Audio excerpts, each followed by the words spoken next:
Alors on va passer à la bataille des scoops. Je l'attends depuis le début de l'émission. Cette bataille des scoops, ces informations sur les orchestres. On espère que vous allez étonner notre chef d'orchestre Alain Altinoglu. Ouais. Donc Valérie Benaïm a trouvé une information, Laurent Guimier et Jean-Luc Lemoyne. Qui a la meilleure ? On va démarrer par vous, Valérie. Alors, on a parlé depuis le début de cette émission de tous les grands orchestres, mais on n'a pas évoqué celui-ci. Il s'agit du Vegetable Orchestra de Vienne. Alors, le Vegetable Orchestra, vous savez parler anglais, Cyril. Que veut dire Vegetable ? C'est l'orchestre végétalien.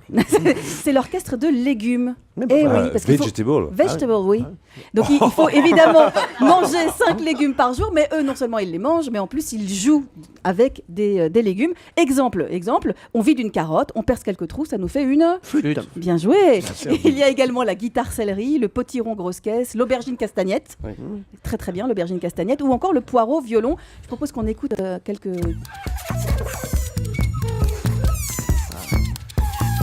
Ça, je reconnais, c'est une branche de céleri. Non, ça, c'est dans une animalerie, ça n'a rien à voir. Eh bien, figurez-vous que... Attendez, s'il vous plaît, laissez-moi écouter le fenouil.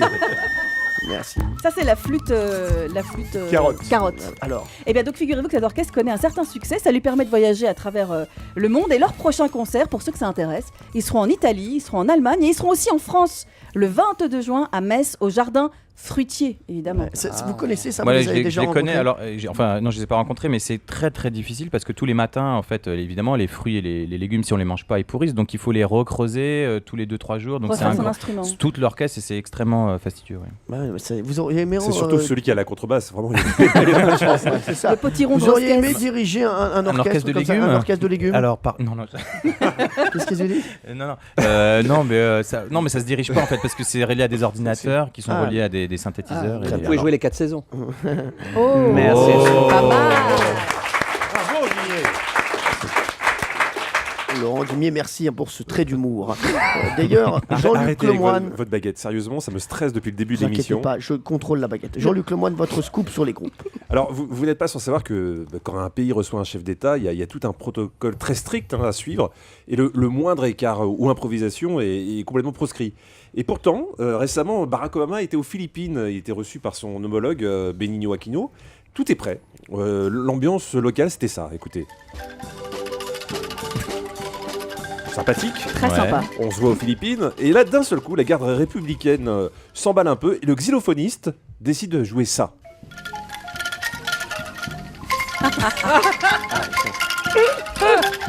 Je sais pas si vous connaissez. C'est Eddie Murphy, non? C'est exactement ça. Le flic de Beverly Hills, ça donnait ça. Le Ralph Faltermeyer. Ouais.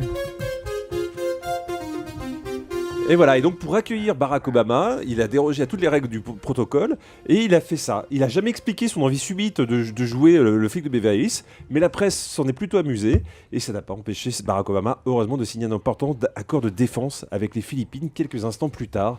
Donc finalement, on peut prendre quelques libertés avec ce protocole. Ouais. C'est marrant parce que ça me rappelle, vous savez que pendant très longtemps, les orchestres testaient les chefs qui arrivaient sur le podium. Parce qu'on se disait, vous savez, comme tout à l'heure, j'ai dit, il y a des charlatans, il y a des chefs qui n'entendent rien. Ouais. Donc il y avait toujours un type dans l'orchestre qui, à un moment, jouait Frère Jacques pendant qu'on jouait la 5e de Beethoven ou n'importe quoi pour voir si le chef réagissait. Un bizutage, et ça arrive, c'est un bizutage total. Donc les chefs qui n'entendaient rien, qui n'entendaient pas, qu'il y en a un qui joue au clair de la lune, tout ça, et au bout de 5 minutes, ils étaient. On vous a déjà bizuté, vous? Bizuté, non, mais c'est déjà arrivé qu'un musicien fasse exprès de ne pas faire la bonne note. Qu'est-ce que vous faites? Vous lui faites remarquer, mais vous faites pas la bonne note. Est-ce que vous vous fâchez des fois avec des musiciens? Non, je me fâche si vraiment celui qui est en face fait exprès. Je veux dire, je me fâche jamais si quelqu'un fait de son mieux et qu'il n'y arrive pas. J'essaie de le faire progresser, mais quelqu'un qui est. Est-ce que vous avez déjà renvoyé un musicien? Moi, non, mais pour moi, on l'a fait. Ah oui, c'est vrai. Non, mais il y a une fameuse histoire très connue de Toscanini qui était le plus grand chef du XXe siècle. Il arrive en répétition à New York le matin et puis il n'arrête pas de faire des remarques aux oboïstes et aux hautbois. Il dit c'est trop fort, pas assez fort. Et puis il revient le soir et le type est pas là. Et alors il dit au management, il dit mais il est où le oboïste? Ah bah on pensait que vous l'aimiez pas donc on en a pris un autre. Ouais, ouais. Ça c'est des histoires. Alors si vous nous rejoignez sur Europe 1, sachez qu'entre chefs d'orchestre, ça c'est le genre d'histoire où on pleure de rire. Quand il se les raconte, dans la corporation. Ça, t'as encore une histoire Du Ça, boïste. c'est dans le top 5. Ah mais ça c'est vraiment, alors là les gars mais sont par terre de rire, hein, je vous le dis. Allez, Laurent Guimier, ce sera votre dernière Oui. bataille des scoops. Alain, vous parliez charlatan il y a quelques secondes et vous disiez qu'il y a deux types de charlatans. Il y a des chefs d'orchestre charlatans, puis il y a des compositeurs charlatans. Et je vais vous raconter l'histoire de Mamoru Samuragoshi, grand compositeur japonais qui est célèbre, très très célèbre au Japon et dans le monde entier pour sa célèbre symphonie numéro 1 Hiroshima, qui a évidemment été composé en hommage aux victimes de la bombe nucléaire. Il est tellement populaire au Japon qu'il a même été surnommé le Beethoven japonais, parce qu'il a en plus un point commun, le malheureux, avec Beethoven, c'est qu'il est sourd. Et si je vous raconte son histoire, c'est que au début du mois de février, tout a changé, tout s'est renversé, tout s'est effondré même pour cet homme, puisqu'un certain Takashi Nigaki a révélé lors de cette conférence de presse que c'est lui qui composait toutes les musiques du grand Beethoven japonais depuis plus de 20 ans. Au début, il avait été recruté comme assistant, puis en fait, il a réalisé que le compositeur était incapable de composer, et il a dit, finalement, je suis devenu son complice, j'en peux plus, j'arrête. Il a révélé également qu'il n'avait jamais été sourd, parce que il avait rajouté ça pour le folklore, Monsieur Mamuro, et des millions de Japonais se sont insurgés. Alors ça a été quand même une grosse affaire, hein, parce que la maison de disques, évidemment, a résilié les contrats, le nom du pseudo-compositeur a été retiré des disques, et même au JO de Sochi, il y avait un patineur japonais qui devait patiner lors des épreuves officielles sur une musique du compositeur du Beethoven japonais. Alors il n'a pas pu changer de musique au dernier moment parce que sa chorégraphie était faite.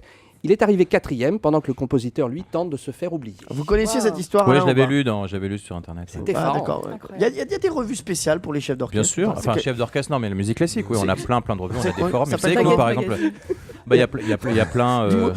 Tu es allé sur Baguette Magazine. Mais vous croyez pas si bien dire. Non. C'est-à-dire que nous, nos fans d'opéra, c'est comme des hooligans au foot. Vous savez, ils viennent, pour eux, c'est très grave. Ils huent, ils crient, et il y a des forums sur Internet, il y en a plein dans toutes les langues, dans tous les pays. Ouais, t'as entendu le contre du ténor là? Il faut pas quand même des Non mais dans l'opéra. Ils sont. Ouais, c'est comme au foot, vous savez quand. Les mecs se voient. Il paraît que Beethoven va être Ballon d'Or. Non. Alors, en général, eux, ils sont au courant qu'il est mort, mais. Bravo.